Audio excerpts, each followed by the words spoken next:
আসসালামু আলাইকুম।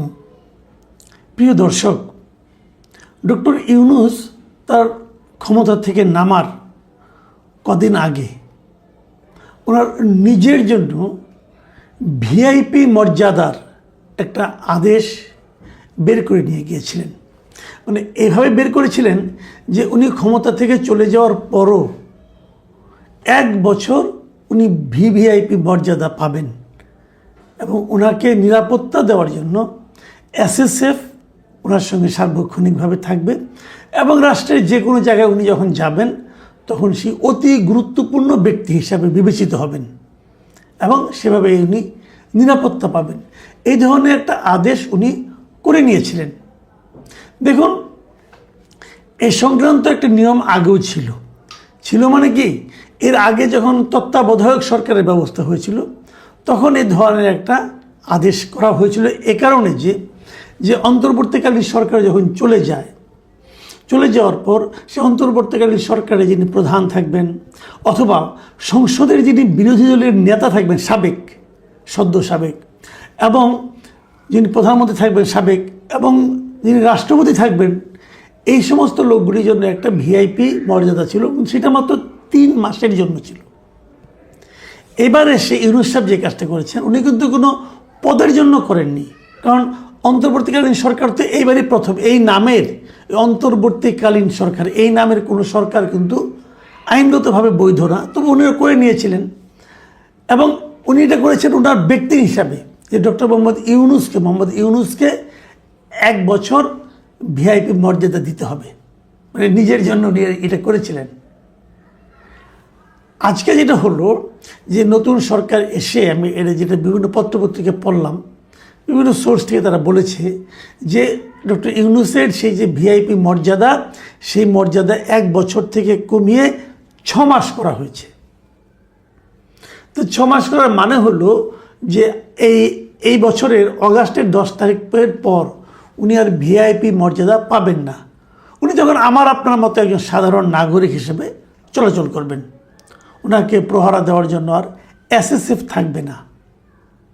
তো এই যে পুনর্মূল্যায়ন, ওনার নিজের নেওয়া, নিজের জন্য নিজের যে সুবিধাগুলি গ্রহণ করা, এটা তো একটু লজ্জারও ব্যাপার। তুমি লজ্জা পান না অবশ্য, লজ্জা বলতে কোনো শব্দ ওনার ডিকশনারিতে সম্ভবত নাই।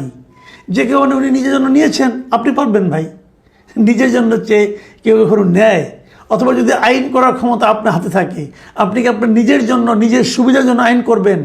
এটা কোনো ভদ্রলোক, কোনো সেন্সিবল লোক করতে পারে? এটা একমাত্র নির্লজ্জ এবং বেহায়া টাইপের লোকের পক্ষে সম্ভব। যা হোক উনি করেছিলেন, সেটা সরকার কিন্তু প্রত্যাহার করে নিয়েছে। এই যে সরকার প্রত্যাহার করে নিয়েছে, কেন নিয়েছে আমি এই জায়গাটাতে প্রশ্ন করতে চাই। সরকার কি ইউনূসকে শত্রুপক্ষ মনে করে? আমার কিন্তু তা মনে হয় না। তাহলে সরকার এটা কেন করলো? সরকার এই কারণে করেছে যে যদি এটা তারা করে তাহলে কিন্তু ওই প্রশ্নটা ওঠে যে তাহলে রাষ্ট্রপতি কতদিনে পাবেন? উনিও তো এক সময় হবেন, অবসরে যাবেন, অথবা বিরোধী দলের নেতা কতদিনে পাবেন? এই যে প্রশ্নটা উঠছে, ওনারা পাবেন কম 6 মাস অথবা 3 মাস, আর উনি পাবেন 1 বছর। কেন? এবং একজন ব্যক্তির জন্য একটা আইন করতে হবে কেন? এই প্রশ্নগুলোর জন্য একটা শোভন একটা সমাধানের জন্য আমার ধারণা সরকার ওনারটা কমিয়ে এনেছে। আচ্ছা, এটা কি ডক্টর ইউনূসের জন্য একটু লজ্জার ব্যাপার হলো না? সাধারণত তাই মনে হয়, কিন্তু ওনার লজ্জা হলো না। উনি তো লজ্জা না পাওয়ার সিদ্ধান্ত নিয়েছেন। উনি তো সিদ্ধান্ত নিয়েছেন যে আমি লজ্জা পাবো না। তো আপনি ওনাকে লজ্জা দেবেন কীভাবে? আপনি দিতেও পারবেন না। কিন্তু আমার কিন্তু অন্য জায়গায় একটা প্রশ্ন। আমার প্রশ্ন এই যে বর্তমান সরকার অন্তর্বর্তীকালীন সরকারের বিভিন্ন সিদ্ধান্তের একটা পুনর্মূল্যায়ন করছে, এটা খুব জরুরি। এটা খুবই জরুরি। অন্তর্বর্তীকালীন সরকার যদি কোনো সিদ্ধান্ত নিয়ে থাকেন যেটা নাকি ভালো থাকবে, যেটা নাকি খারাপ বাতিল হবে, যেটা নাকি কিছু ভালো কিছু খারাপ সেটা পুনর্মূল্যায়ন হবে, এরকম হওয়া উচিত। সারা দুনিয়াতেই হয়। পূর্ববর্তী সরকারের সিদ্ধান্তগুলো তারা চেক অ্যান্ড ব্যালেন্স করে। আরেকটা জিনিস করা উচিত, সেটা হলো যদি অনেকের বিরুদ্ধে এরই মধ্যে আমরা দেখতে পাচ্ছি অনেক উপদেষ্টাদের বিরুদ্ধে নানা ধরনের দুর্নীতির অভিযোগ উঠছে, অলরেডি উঠতে শুরু করেছে। ডক্টর ইউনূসের বিরুদ্ধে কিন্তু উঠেছে। ডক্টর ইউনূস কী করেননি?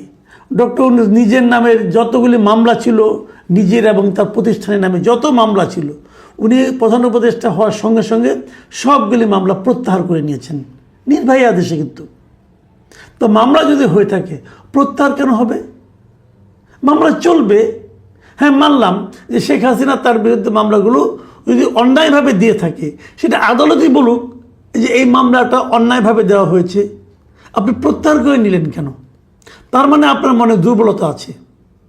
আপনি জানতেন এই মামলাগুলো ঠিকভাবে যদি আদালতে উঠে এবং যদি দুই পক্ষের লোক কথা বলার সুযোগ পায়, তাহলে হয়তো আপনি দোষী সাব্যস্ত হবেন। এই ভয়ে আপনি নিজে মামলাগুলোকে আগেই উঠিয়ে নিয়েছেন। আমি মনে করি সেই সমস্তগুলি মামলা পুনর্জীবিত করা উচিত। মামলাগুলি চলুক। আমি চাই যে আদালত থেকে, উচ্চ আদালত বলেন, নিম্ন আদালত থেকে ডক্টর ইউনূস যদি সৎ হয়ে থাকেন তো উনি নির্দোষ প্রমাণিত হয়ে বেরিয়ে আসবেন, সেটা হবে সবচেয়ে ভালো। নইলে কী হবে, সাধারণ মানুষ ভাববে যে ডক্টর ইউনূস নিজের ক্ষমতা বলে তার বিরুদ্ধে আনিত প্রকৃত সত্য মামলাগুলি উনি চেপে গিয়েছেন, সরিয়ে নিয়েছেন। এই ভাবনাটা কিন্তু ডক্টর ইউনূসের জন্য সম্মানজনক হবে না।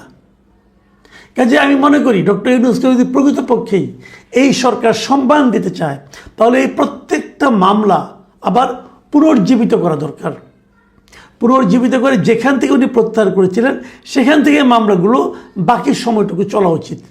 এবং যে যে তথ্য প্রমাণ সরকার দিবে, যে যে তথ্য প্রমাণ আছে, যে যে তথ্য প্রমাণ ইউনূস সাহেবের পক্ষ থেকে দেওয়া হবে, সবগুলো নিয়ে বিচারক সুবিবেচনার মাধ্যমে একটা সুবিচার করবেন। ওনার মতো সম্মানিত লোক যদি কোনো অন্যায় করে না থাকেন, উনি সগৌরবে সসম্মানে মুক্তি পাবেন। আমরা ওনাকে হাততালি দেব, ওনাকে সম্মান দেখানোর একটা সুযোগ পাবো আমরা। নাহলে তাকে সন্দেহযুক্ত অবস্থায় কিন্তু উনি থেকে যাবেন। এটা ঠিক হবে না। আমি মনে করি সবগুলি ঘটনা, এই যে ওনার যে 1000 কোটি টাকা ওনার প্রতিষ্ঠানের জন্য 1000 কোটি টাকার কর মওকুফের ঘটনা, এটা দরকার আনা মামলাটা। যদি 1000 কোটি টাকা সেখান থেকে ইনকাম হয় গভর্নমেন্টের, সেটা তো জনগণের জন্যই লাগবে।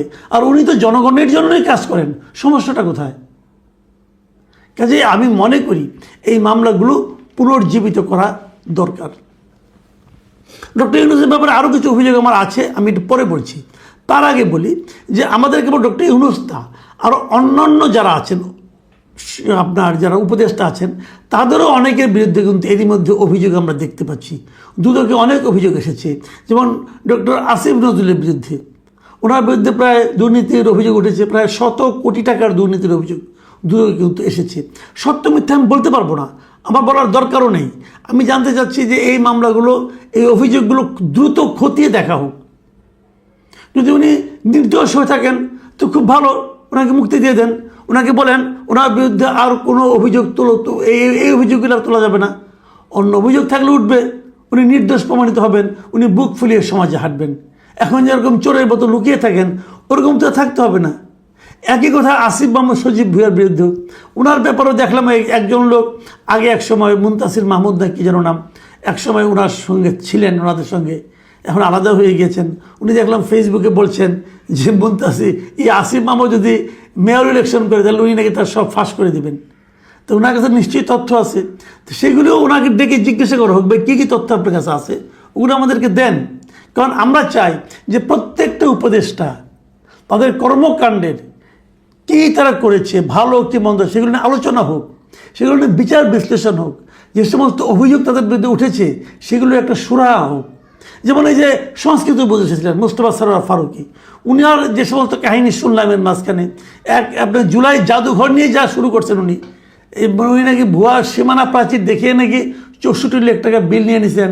প্রতিদিন নাকি তার আপ্যায়ন খরচ ছিল 1,18,000 টাকা।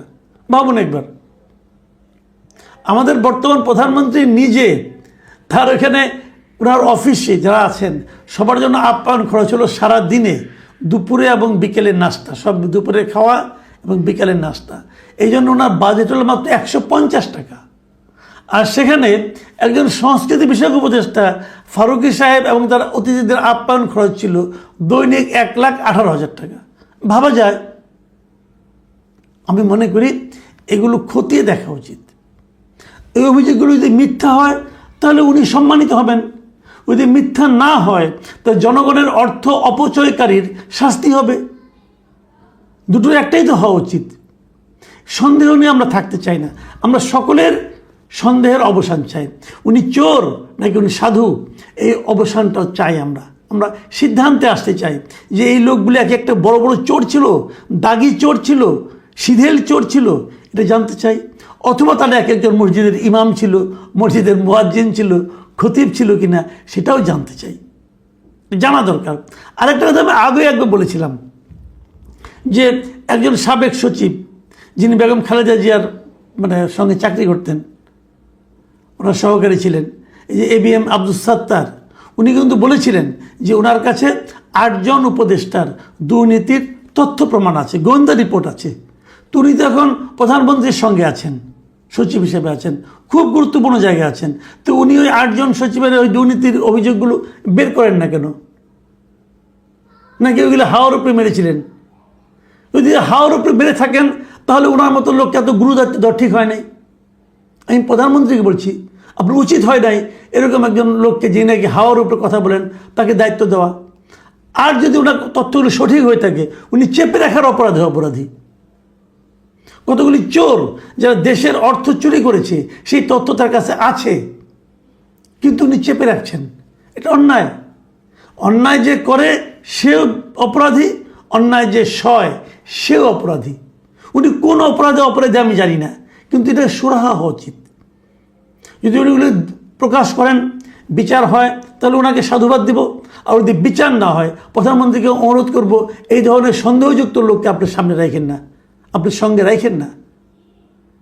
তো এখন কোনটা আমি জানি না, কিন্তু আমরা এগুলো সুরাহা চাই।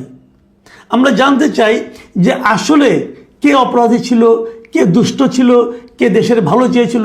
আমি তো দাবি করবো এই সরকারের কাছে যে অন্তর্বর্তীকালীন সরকারের যারা উপদেষ্টা ছিলেন, যারা গুরুত্বপূর্ণ দায়িত্বে ছিলেন, যারা নীতি নির্ধারণী পর্যায়ে ছিলেন, তাদের প্রত্যেকের ব্যাপারে একটা করে শ্বেতপত্র বের করা হোক, একটা করে অনুসন্ধান করা হোক, তদন্ত করা হোক। তারা যদি ভালো কাজ করে থাকেন ধন্যবাদ, যদি খারাপ কাজ করে থাকেন নিন্দা। আর যদি এগুলো তদন্ত না করা হয় তাহলে সরকারের জন্য নিন্দা। প্রিয় দর্শক, এখন এ পর্যন্তই। আল্লাহ হাফেজ।